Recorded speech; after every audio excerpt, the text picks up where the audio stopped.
Again, state champion 4A, in classic fashion too, almost getting that 16-minute barrier. I guess we'll start with that first. You were coming up, you had to have seen the clock. I know sometimes vision can get a little blurry when you're that tired. Did you think you had a chance, or were you going for it? I think the middle of my race was a little too soft for me to go under 16, so coming around the end, I didn't think I had it, but looking at the clock, I wanted it, but didn't quite get it. So, I mean, this is only your second time running this course. The only time you saw this course prior was Bull Run earlier this year.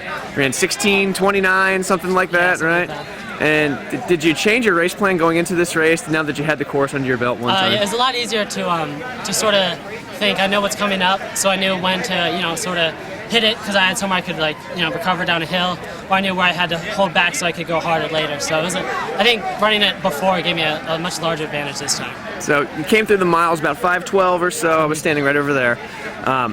It looked contained, and that's kind of been the story of the day thus far, the 4A girls, 3A girls, and now your guys' race.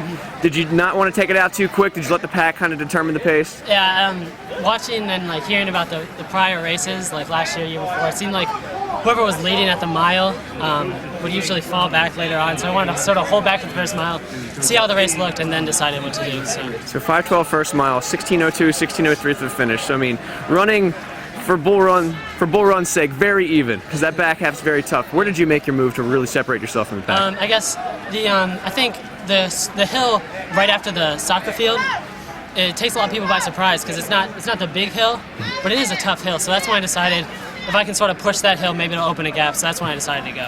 And then coming up the dip, it was Forsyth and Vinciati, second and third. You had a 20-second lead. Did you, at any point, were you worried that the title was yours after the first 2 miles? I knew if I just held it, I would get it, so I wasn't too worried.